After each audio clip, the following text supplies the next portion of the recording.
রাতের অন্ধকারে চলন্ত মোটর বাইক থেকে বিভিন্ন বাড়িতে ঢিল ছোড়ার ঘটনা চাঞ্চল্য ছড়িয়েছে ধূপগুড়ি শহরে। একাধিক এলাকায় এই ধরনের ঘটনার অভিযোগ উঠেছে, যেখানে দুর্বৃত্তরা বাইকে চেপে এসেই হঠাৎ বাড়ির জানালা এবং দরজার কাঁচ লক্ষ্য করে পাথর ছুঁড়ে পালিয়ে যাচ্ছে। ইতিমধ্যে বেশ কয়েকটি বাড়ির কাঁচ ভেঙে ক্ষয়ক্ষতির ঘটনায় ঘটেছে বলে স্থানীয়রা জানিয়েছেন।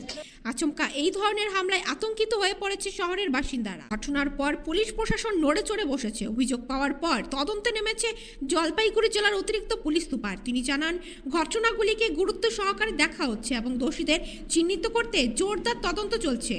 এলাকার বিভিন্ন জায়গায় থাকা সিসিটিভি ক্যামেরার ফুটেজ খতিয়ে দেখা হচ্ছে, যাতে অভিযুক্তদের গতিবিধি সম্পর্কে স্পষ্ট ধারণা পাওয়া যায়। পুলিশের পক্ষ থেকে টহলদারি বাড়ানো হয়েছে এবং বাসিন্দাদের সতর্ক থাকার পরামর্শ দেওয়া হয়েছে। দ্রুত দোষীদের গ্রেফতার করে পরিস্থিতি স্বাভাবিক করার আশ্বাস দিয়েছেন পুলিশ প্রশাসন।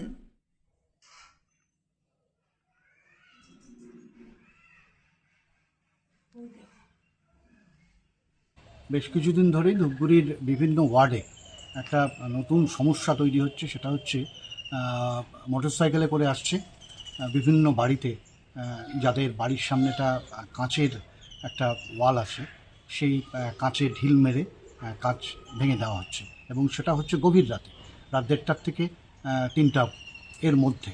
তো আমরা ধূপগুড়ি মহকুমা নাগরিক মঞ্চের পক্ষ থেকে গতকাল থানায় অভিযোগ দায়ের করেছি। যারা আক্রান্ত তারাও এফআইআর করেছে।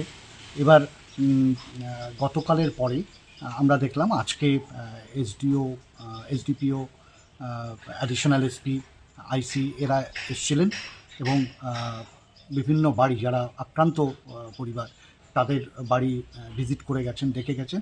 তারা আশ্বাস দিয়েছেন। আমরাও অপেক্ষা করছি যে দুষ্কৃতীরা অবিলম্বে ধরা পড়বে।